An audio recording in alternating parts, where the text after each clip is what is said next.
দেখুন, শুরু থেকেই আমরা এই ট্রাইপার্টাইট এগ্রিমেন্ট সম্পর্কে আমাদের যে অবস্থান এটা আমরা পরিষ্কার করেছিলাম। ভারতীয় জনতা পার্টি কখনো তারা কথা দিয়ে বা কোনো প্রতিশ্রুতি তারা রক্ষা করে তাদের যে সরকারের বা তাদের দলের যে অ্যালায়েন্স বা তাদের সাথীদের তাদের সুবিধা করে দেবে, এটা ভাবা আমার মনে হয় অনুচিত। বা বিগত দিনগুলিতেও আমরা এটা দেখেছি, অতীতে বহু দলের সঙ্গে তারা সমঝোতা করেছে, কিন্তু সেই ক্ষেত্রে তারা কখনো প্রতিশ্রুতি রক্ষা করেনি।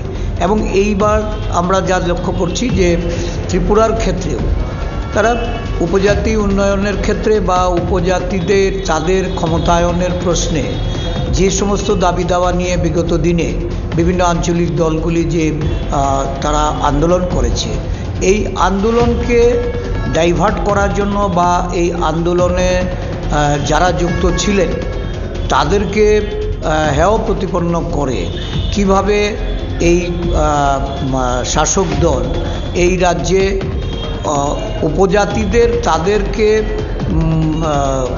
তাদের আঞ্চলিক দলগুলিকে খাটো করা যায়, আঞ্চলিক দলগুলিকে তাদের যে পাহাড়ে যে তাদের জনপ্রিয়তা, এই জনপ্রিয়তা শাসক দলের বিজেপি দলের পক্ষে তারা কিভাবে এটাকে গ্রেপ করতে পারে, সেই লক্ষ্যেই তারা কাজ করে চলেছে।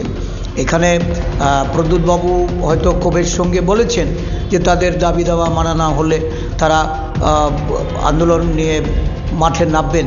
তবে আমি বলবো যে শান্তিপূর্ণ আন্দোলন এটা যে কোনো রাজনৈতিক দল যারা আদর্শে বা নিষ্ঠার সঙ্গে জনস্বার্থে কর্মসূচি নেয় তাদের সেখানে ভায়োলেন্সের কোনো জায়গা নেই। তো কোনো দলের পক্ষে কোনো ধরনের ভায়োলেন্সমুখী কোনো কর্মসূচিতে উৎসাহিত করা এটা আমার মনে হয় অনুচিত।